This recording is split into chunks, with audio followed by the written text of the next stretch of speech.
This conference will now be recorded. So, welcome everyone to our first Knowledge Share session, which is a new initiative from the ICG whereby members share their knowledge and skills and expertise with other members. So, today we kick off with Tom Woodnutt, Karen Cooper, and Annabelle Phillips, who will be talking about online whiteboards and interactive tools for research. If you have a skill or a service and you are willing to share it with other members, please be in touch after this session because we want to develop that knowledge share program. Okay, so I'm going to hand over now. Well, I have handed over to Tom. Over to Tom. Thanks, Lucy. So yeah, hi everyone. Great to see loads of faces and familiar names. So yeah, this is all about using whiteboards and an interactive tool for research. So we'll quickly go through the purpose, start with whiteboards, and then look at an interactive tool as well, which can be useful. The purpose is to share some examples of how we've been using them. And we've been using them with participants as research tools, with clients as part of workshops and analysis, and with other colleagues, researchers for analysis and even reporting as well. And that can be before fieldwork, during, or afterwards as well. So we'll cover some of that. And we also want to give you the opportunity to try the tech. So you can all have a go if you haven't already in Mural and also on Menti.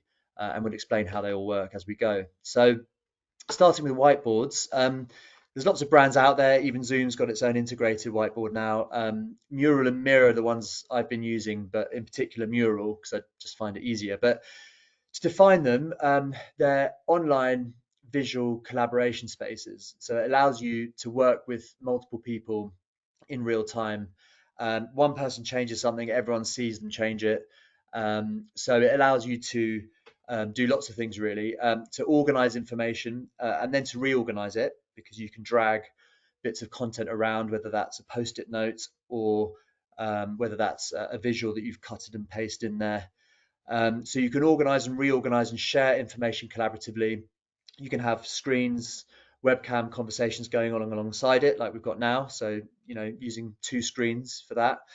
And so it's obviously useful for any time you want to collaborate with visual information. So that could be workshops, could be participant feedback, could be analysis too. So we've got a few examples to show you. We're going to go through each one fairly quickly because at 1:15 we're going to move on to the trial. So I'll hand over now to Annabelle, who's going to start with the example one. Okay, so one of the examples that we want to show you, just kind of quickly talk through, is where we've used it with stakeholders. So, and this can be a really good option, obviously, if you've got lots of stakeholders anyway, but it could be a really great option to build into a proposal for quite cheaply, but getting lots of extra value and giving them sort of lots of extra added value. So if you just think about, the basis of this would be, your traditional big workshops where you bring lots of people together, or where we've done things like that for public dialogue things. But this is on the online space.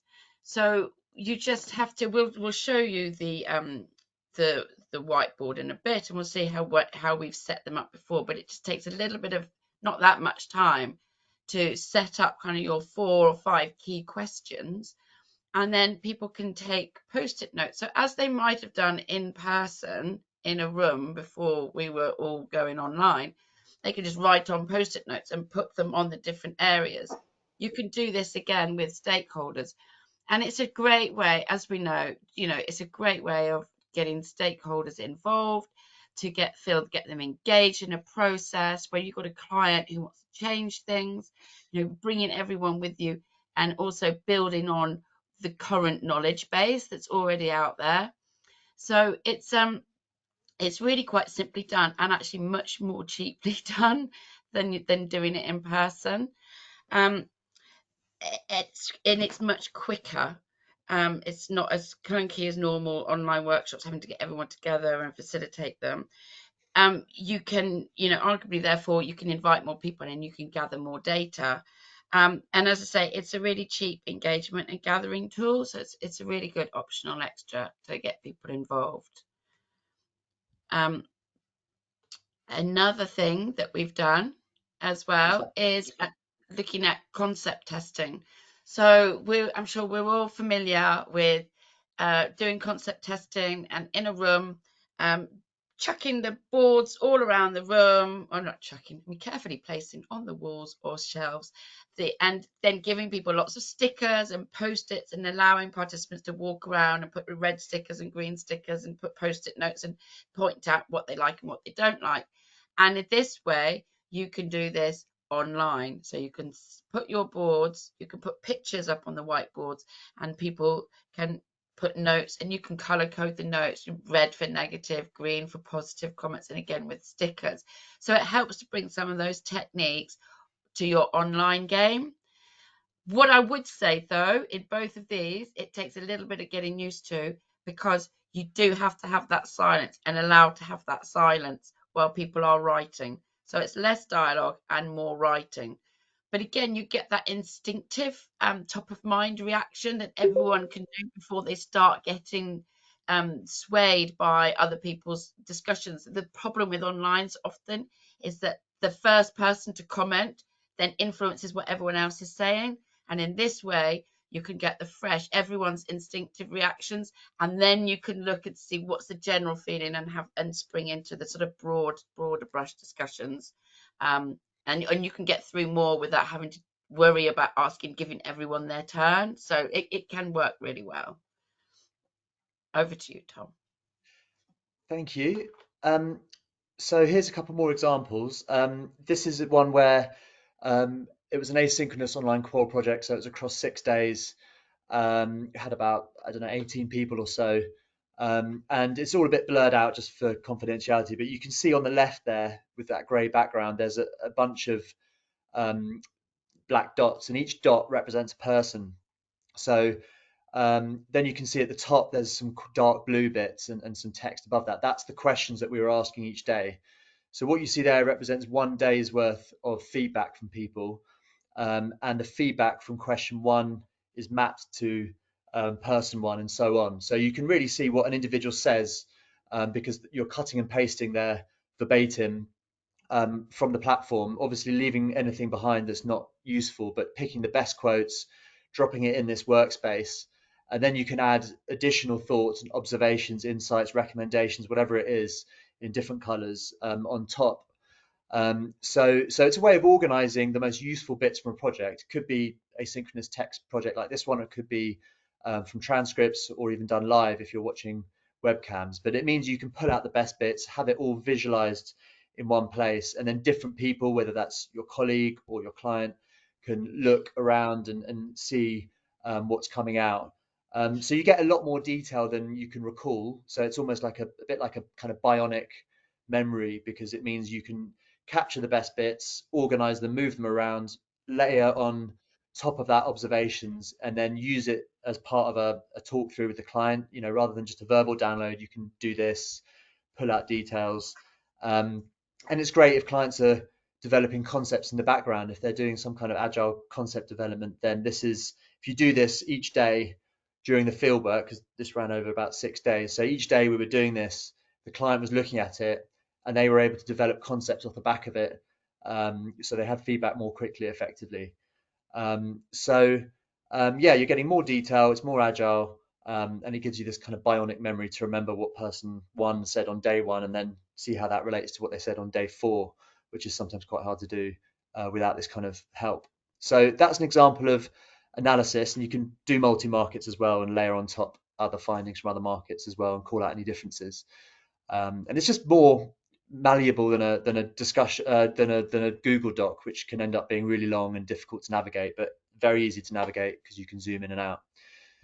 This is the other example, the last example before we do the trial, and this one is from it was a meet the audience project where the client wanted to have their stakeholders watching videos, webcam interviews with audience members, and clients. There's about 30 or so put into different groups there, and they were watching these one of three webcam groups that were happening in parallel. And then each client had their own space where they could capture on post-its their observations, and then it would move on to the next stage where we brought everyone back together, discussed some of the themes that emerged. So we had webcam running along parallel to the mural, and then there was another focus group, and they were able to set the agenda for that.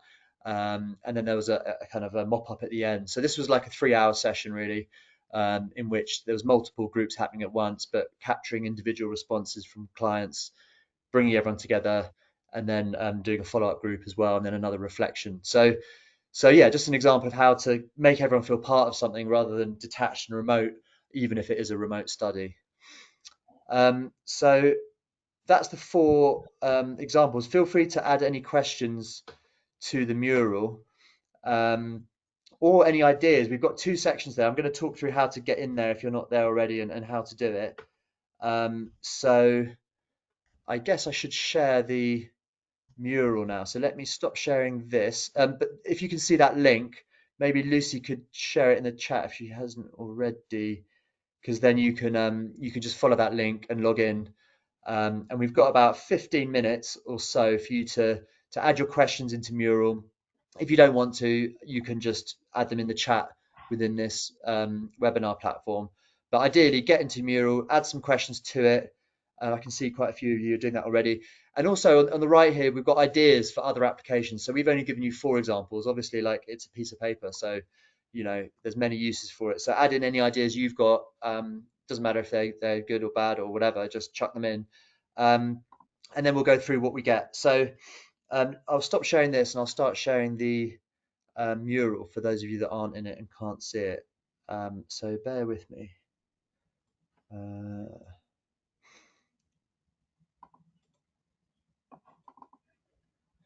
Here we go. Share. Okay. Dismiss. Okay, so hopefully you can see that mural. I guess I need to zoom in a bit to make it visible. So yeah, so this is one I set up. It took me 5 minutes to set up. You add text. It's very easy. If you want to add a post-it, you can just double click and it should give you one like that. And then you just start typing, preferably spelling things right, not like that. You can change color very easily. You just click on it, change color. You can make it bigger. You can make it smaller. I could cut and paste pictures into there as well, or as Annabelle was saying, it could be stimulus. It's really easy. Just have a play. I mean, there's loads of stuff on the side here. You can do text. You've got different shapes. You've got, you can draw. You've got different icons. If you want to kind of maybe code different stuff you've done, you know, um, there's lots of stuff you can do. You can add images and so on. And there's also loads of preset templates that you can use that are quite useful because they've already written out boxes in there for different types of projects. So yeah, it looks like everyone's having a good crack at adding questions, adding any ideas, and we'll give everyone a chance to do that and then see what questions we've got. I mean, or maybe we just start going through the questions now, Lucy, I guess, if people are... let's just Sure. stick with let's give people a chance to do it, and then we can take those questions. But it's a hive of activity. It's amazing to watch.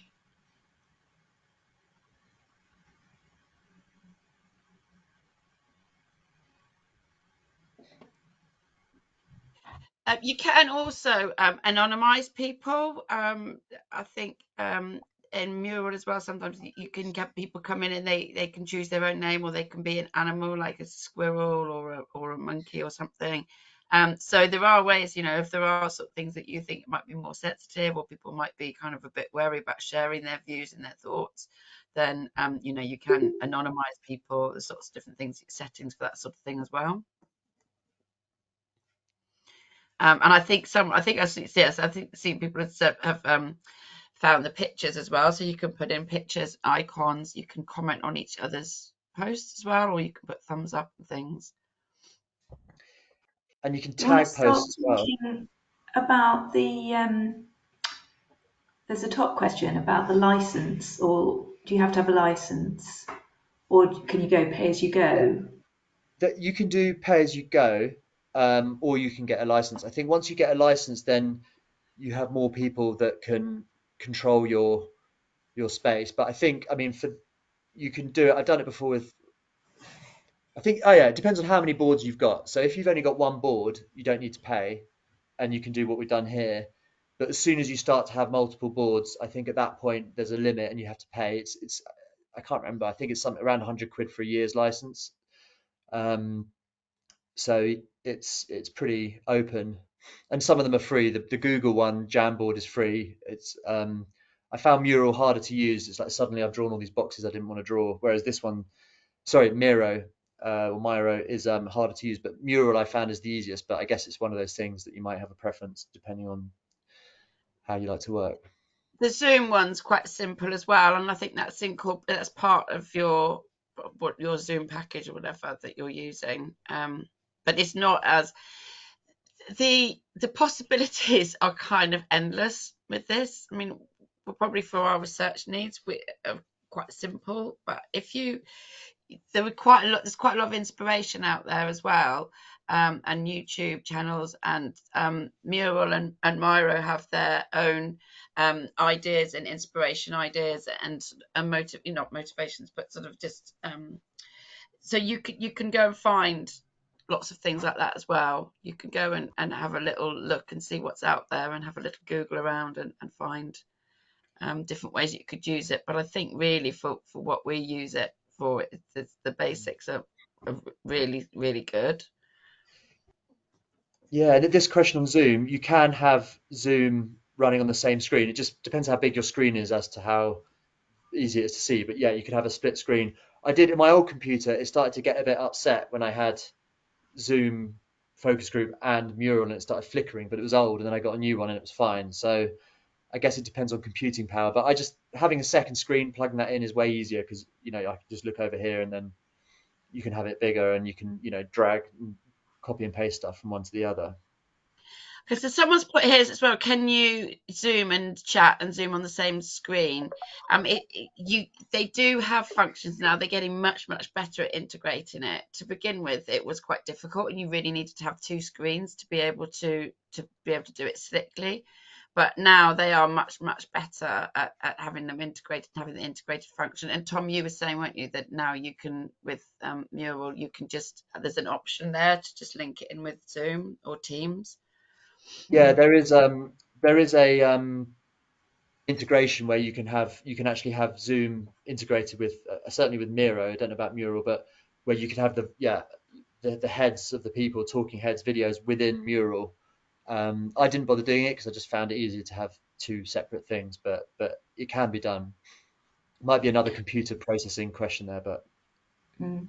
How And fast? I Okay. was just going to say that we've got tons of questions. yeah, I was just starting to go through. I was just going to say there's one there as well. How different is this to just using text boxes with a yellow fill PowerPoint? And I was going to say that's a really good question actually, because if you're just doing a question by question, then a PowerPoint actually probably is perfectly sufficient. But what's really great, particularly if you're doing a workshop type effect, is that you can have the different questions. You can have a board with different areas on it. You can fit much more on it. And there's more space so people can zoom in and zoom out. So you can have a board. So for instance, I've had it with when you're doing sort of initial ideas to feed into concept testing or brand architecture or something, you can have your different bits set up. So you can put a box here for strengths, weaknesses, opportunities, ambitions, things like that. And people can zoom in, and they don't all have to be doing strengths at the same time and weaknesses at the same time. They can put wherever their thoughts are. So it gives you a lot more flexibility to cover a lot more and let people go with it. But there may well be times where PowerPoint is perfectly sufficient. Somebody's asked if you can demonstrate a few of the functions.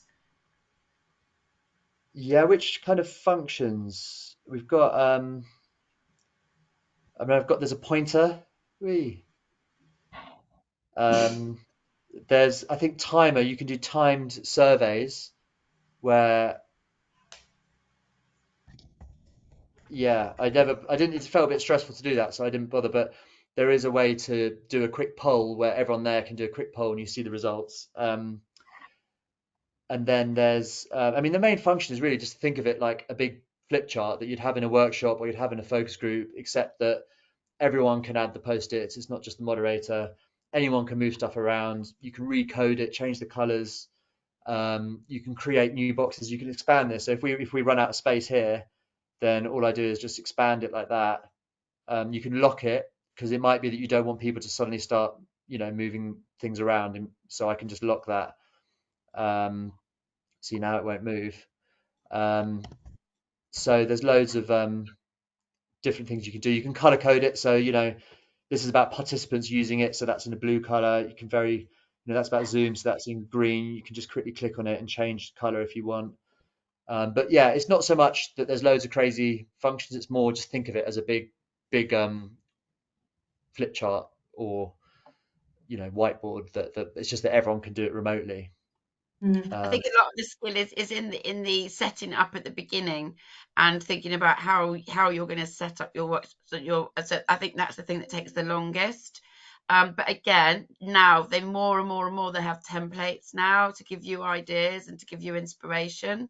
So I get it's that I think it's just really trial and error and experimenting and just having a play about. Mm. Annabelle, on this question here, I had that question for you as well. Like how on the recruitment front, how big a challenge is it for people? Do you need to recruit them to be especially good at tech, or are they just everyday people and they all managed it fine?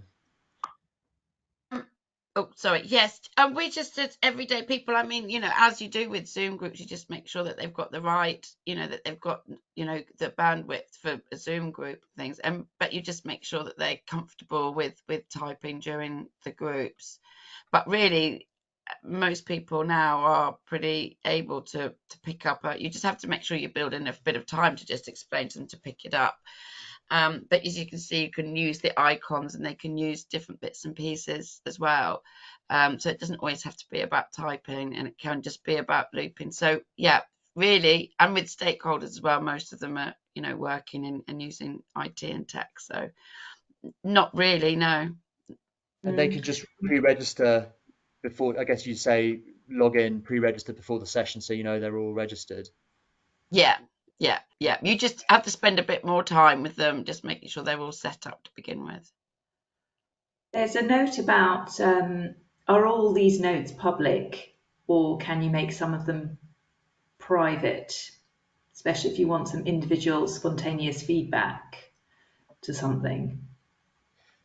I guess the whole point is it is open, although what you can do, what I did in one is have a space up here for certain people, a space like miles down there for other people. So someone could in theory zoom out and look at the other space, but in practice they were just looking at their little bit and they had their name above it, so they knew that that's where their workspace was. So you can manipulate it so that people are unlikely to see what others do.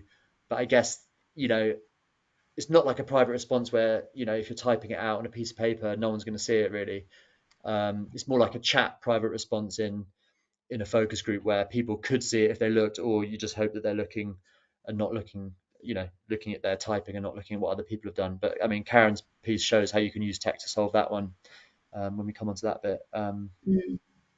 And how do you stop one person dominating or leading in the same way as when talking on this? I think, well, like Annabelle said, that people are doing it in parallel. So someone might be really hectic over here. That doesn't stop someone else from doing stuff. So if they put loads of stuff on, great, you've got loads of stuff. Other people can put as much stuff on that they have, the ability to do, I guess. Mm. There's a question here about translating notes. So how about translating notes functionality from foreign languages into English? Can this be done? I guess you'd have to manually do it,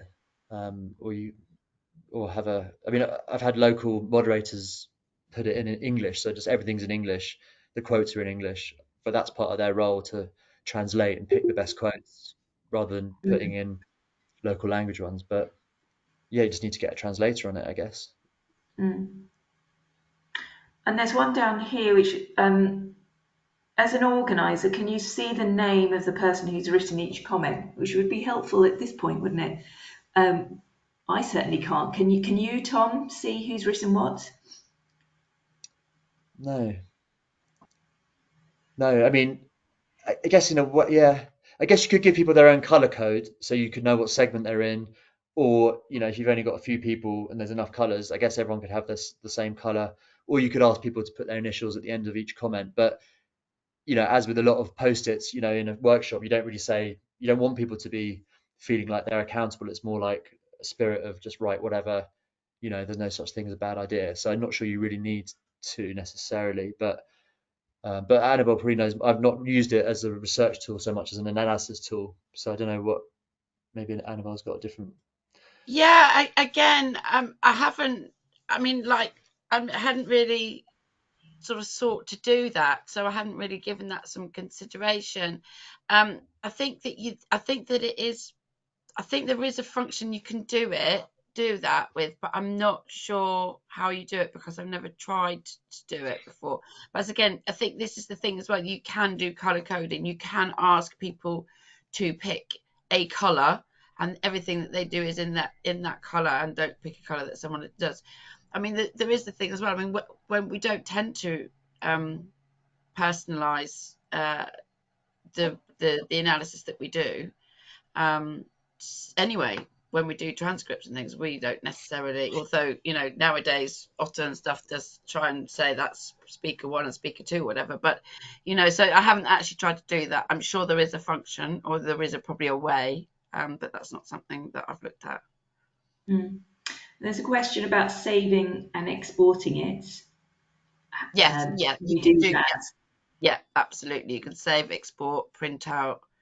You can get a transcript of it. It's brilliant. Okay. And I guess it's following on from a theme about is this for all sorts of participants or just the technologically savvy? There was a question about somebody's been on a competitor and it was an absolutely awful experience. How do you stop that? How can you prevent people having a terrible time from a technological point of view? I think you've just got it like you do. I mean, I think people are generally sort of quite comfortable with this sort of thing, but it's just making sure that you just give people enough time to make sure that they are comfortable, that you build in that factor time to explain to them how you do it and how they do it. You make sure that they feel comfortable to ask any questions. And if you see that someone's really struggling to fill out a post-it note, you just say, you're okay. Has anyone got any questions? And you just carry on looking after them, really, like you would just generally. But I think the other thing as well is making the boards as simple as possible and easy to navigate. Someone else put the how do you get in and out. It's basically one big board, and then it's sometimes. But I think one of the things that I found difficult when I was first using it was moving around from spot to spot or moving around the board.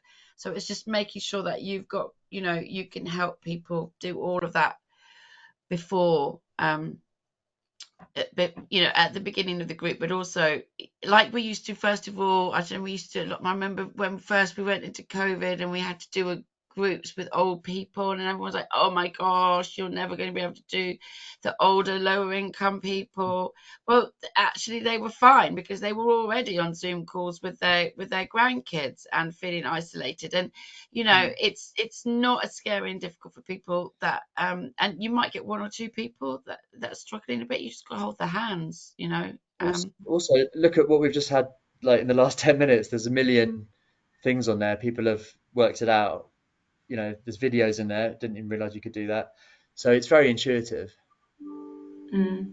And I think overall, I know I'm conscious of time, but there are lots of questions really about the setup, in terms of how much can you do before the group so that it runs smoothly. Somebody said the setup terrifies me. Is there training available? Can you just say a bit more about setting it all up, please? I did one project where, because the client wanted it to look good, because it was loads of senior stakeholders, I found a chap on Fiverr where there's, designers out there. You just Google design a mural or Miro. Someone came up, cost about $100 for them to do this really pretty design. But to be honest, just do it. You learn it so easily. You could do it yourself so easily. Once you get into it, it's so easy. Just draw a boundary, add a bit of text. Um, it's a lot of the questions will be answered once you have a proper play with it, without any pressure. And it's really simple once you get into it. And then you just lock certain things. You just click on it and then click lock. So like click on that, and then there's a little thing you can press that locks it, and so you know that things aren't going to be moved around. But I mean, for me, the big benefit is analysis rather than. I haven't used it so much as a tool, though clearly it's great for that as well. But it's worth thinking about. If you're developing a story, you've got multiple researchers. To have it in this space is way easier than just having it on a Google Doc, I find. But yeah, Yeah, and there's also also. I was just going to say that I didn't get any training, actually, haven't had any training, all trial and error, and it's much easier than you think. And the best thing to do is just go in there, open it up, and then you'll just see, you just and you just try, it'll just say, what do you want to create a board? And like you do, like when you open a new document, create a board, and it'll say, here's some ideas, do you want like that? And you'll say, oh, I'll just go for a blank one. And then you just start putting boxes up with text where you might want things, and then it was like, oh, okay, now what do I do? Now save. And then the next time I went in, it just says Annabelle's trial board and things like that. So it is actually, it's really, really, it's really, really intuitive, and it's not difficult. It's really helpful. It's more helpful than trying to say, do a Word document and use Explorer. I'd say it's easier than that. And then it will give you the option, and then you have sort of file and save, and it'll have an option to export it as well. So it's so simple. It really is. Mm. And does everyone have to pre-register to use it, or can they just turn up and No, come into the board? you can just turn up. You can turn up. And as I say, go to Google these days. Everyone does everything on Google, don't they? So just Google in how to set up a mural. I actually think the Zoom one's really simple. Go on Zoom. When you're on your Zoom, just have a play about on the whiteboard on Zoom. It's really simple.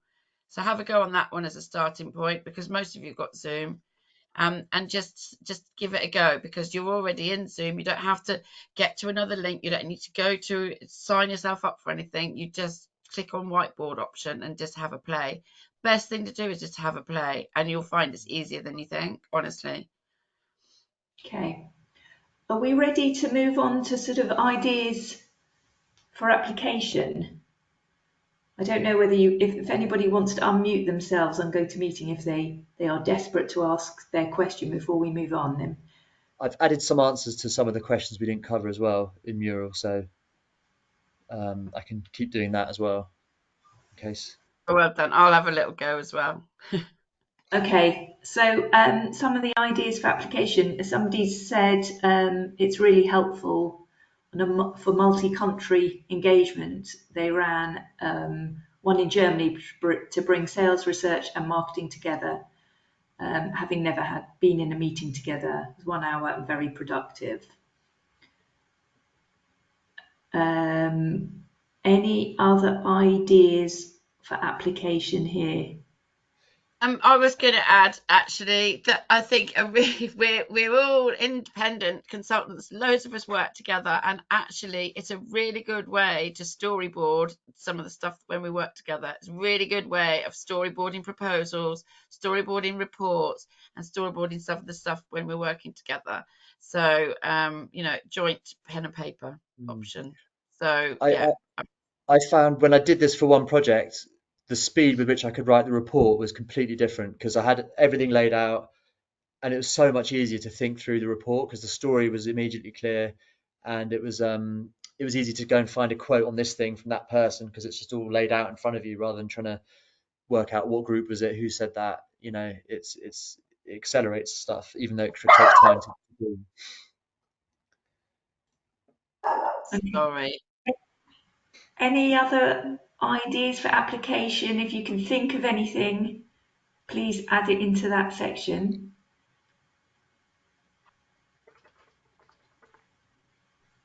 Lots of comments about small screens, which I agree. I'm peering at my laptop here that it would probably be much easier on a big screen. Somebody said it's much easier than Miro.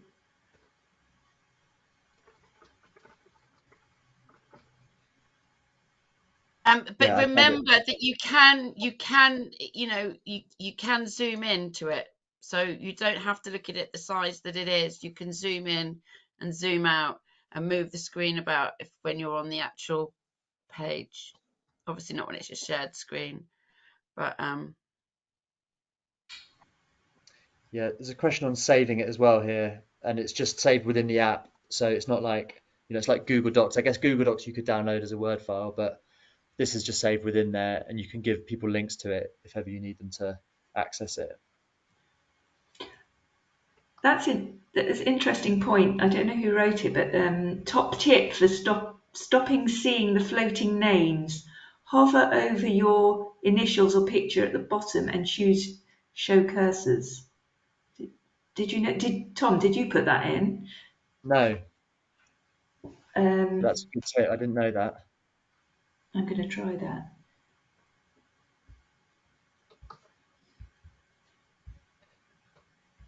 I presume everyone has to pre-register to use it because for this everyone had to register before they could get in, didn't they? Unless you were already registered. Um, Well, that was actually one of the questions. Do you have to register? Does everybody have to register? Or can they just receive a did link and we come in? did we have to all register? I don't know because I set it up, but I presume you all had to register before you could access this.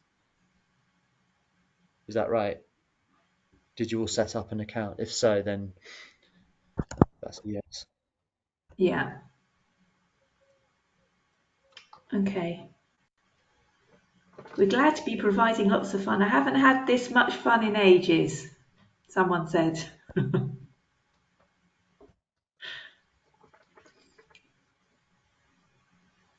Okay. Cool. Have we answered enough? Tom, Annabelle, do you think we should move on? Oh, yeah, I'm up for that if everyone's ready. Okay. So, Karen, Tom, you're Hang on. going to I'll show stop sharing Karen's. Yeah, and then I go back will. to the slides. Yeah, Thanks, Tom. no worries. Yeah. You just go on to the one slide for me, which is the next slide, and that next one. Okay. One more, Tom. There we go. Perfect. Right. Hi, everyone. Wow, isn't tech amazing? Okay, so mine is slightly different. And this, some of you, I think, have used this, but if you haven't, you're in for a treat. So when pandemic happened and we started doing online groups and interviews, etc., I was like, oh no, I can't do flip charts and can't get private response. And I came across this through a friend who's lent me her license, which is amazing, who was using it for survey work and polling work. Anyway, so what this is a very simple way of getting private response and showing dynamic results on screen before your very eyes. And I'm going to show you how to do it. You don't need to do any logging on before at all. The only thing you need is a phone, or you could go to another browser. It's actually better to keep people on the screen and get them to use their phones to log on to this menti.com. So just before we do this, what happens is that as the person setting up, you go to mentimeter.com and you set up your questions beforehand at any point. That generates an automatic link that actually expires after 48 hours. So I set this up last week and then I thought, oh shit, this morning I better set it up again because not set it up again, but look at the code, because the code automatically expires after 48 hours. And I guess that's because so many people are using it and they want to keep using the same numbers, otherwise the numbers will get longer and longer.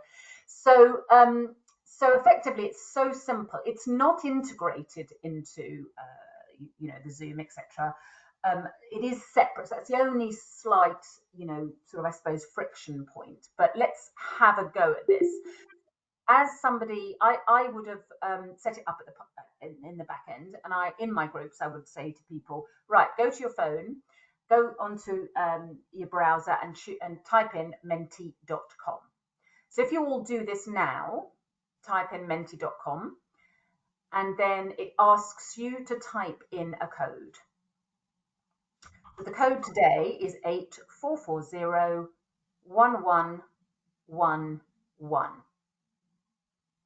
So I'm hoping everybody is in, and it asks a question. So actually, Tom, Lucy, I need you to allow me to share screen now. Assuming everybody's got that code, enough time for you to get that code. So please let me share screen, Lucy. Share screen. Lovely. And what's happening is that you can see already what some of you have answered. So can you see now on the screen? You're all filling in. Lovely. Oh, nice. Look at that. So this is a word. I just wrote this, question, 3 words, because I love my word association. And this is what's happening. It's happening live. 10 of you see the little thing in the corner, says 11 of you have answered. And quite a few of you are saying collaborative. It is one of these dynamic word clouds that depends on the number of people. So collaborative is obviously the most popular word. 13 of you have answered, 14. So, you don't have to share screen within the group if you don't want to, but I find it does add some fun and allows you to talk about it. You could just ask people to do it and then you've got the results yourself, but I like to share because then you can ask. 17 of you, lovely, great. So we can see collaborative, supportive, friendly is coming up. It's interesting that I've just noticed collaborate. It's not that dynamic, that sensitive, because collaborate was separate from collaborative, but so it's not perfect in terms of the way it adds things. And collaboration, I collaborate here at the top there, but never mind. It's good enough, and it certainly gives you some ideas. Okay, so the next thing I want you to do, and I'm not sure if this one will work. Let's just see. I'm going to go to the next question. Let's just see if this does work. Right, has it changed on your screen? Hopefully it has. Can you now see the next question? If you're on your phones, I beg your pardon, where it says, how much do you agree with these statements? Has it changed it? Yep, I can see it. Yeah, great, it has. So 3 very simple questions. So I've just chosen different types of questions so you can, just to give you a variation of the types of things you can ask. So this is very quantity. Obviously, if you've only got 6 respondents, it's not statistically reliable, but it's still good to do to get a measure. Obviously, I've written very leading statements here. So 14 of you have answered that. 15. And again, you don't have to share, but I like to, participants can see how others are doing it. So, how others have responded as well. I might delay the sharing of this because you don't want them to be led by others, if that makes sense. So get them to do it, and then I would share screen in this situation. 19 of you have done it. Lovely. So look, we're all in agreement. The ICG committee are fab. Great. And then there's one more just to share with you, another example. Oops. Let's just see. The final question, the final one sentence that describes what the ICG means to you. So again, one of those private response things that you could use in exploratory work.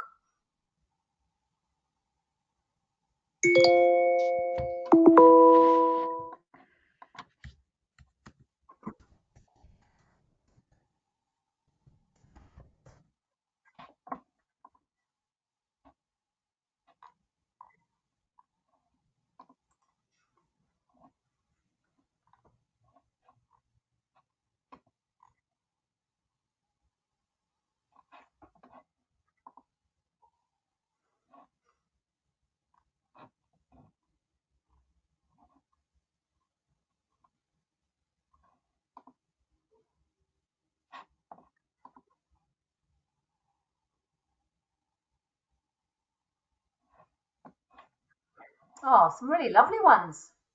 Great. Capital involved.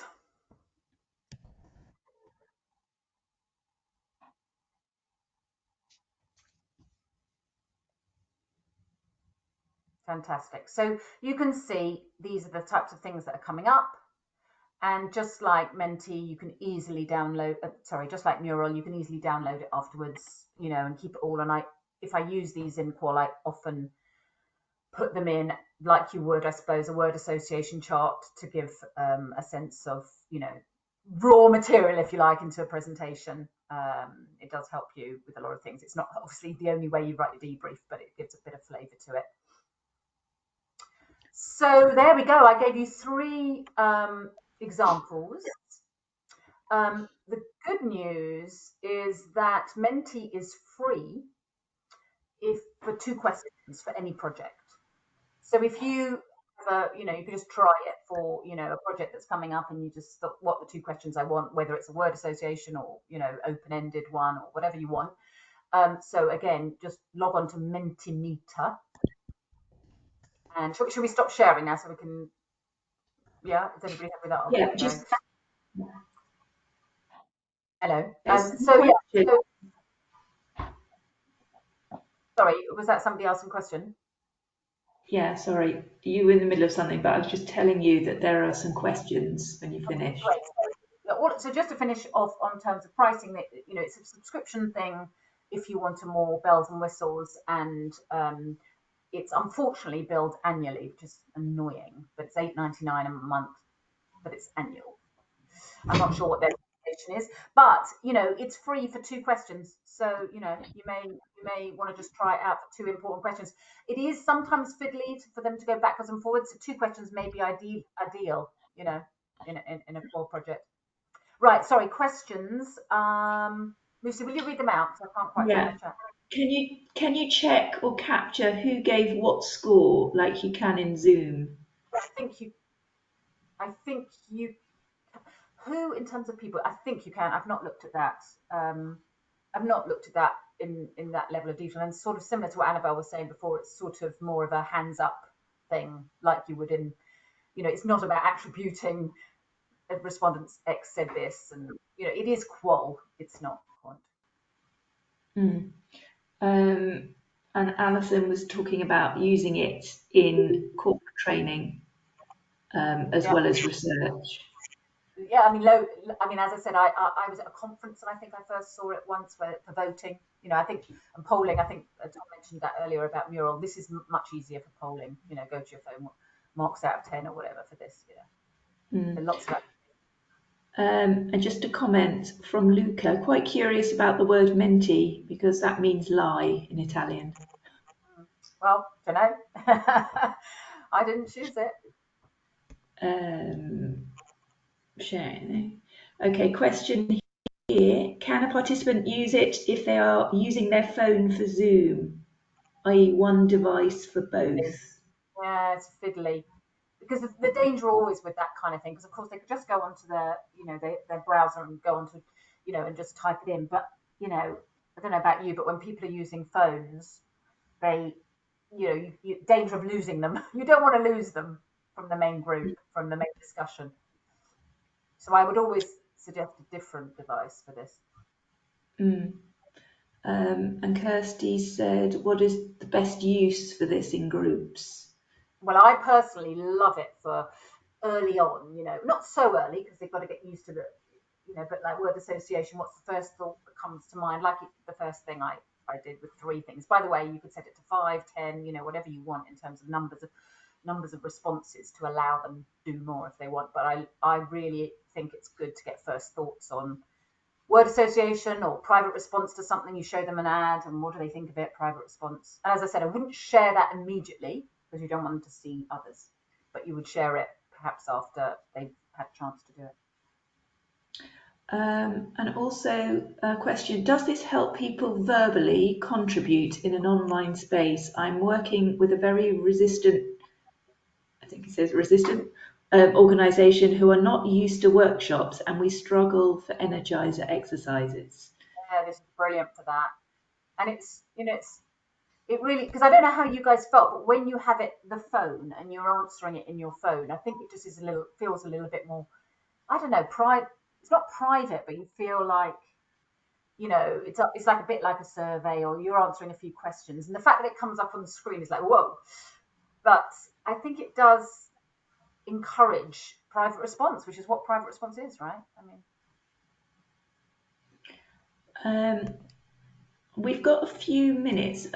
Shall we just open up the room for anybody that wants to ask any questions to Karen, Tom, or Annabelle, just to pull the session to a close? Is that good for the last few minutes? If there are any other questions about anything that you've seen today, if you want to just unmute yourself, feel free to ask.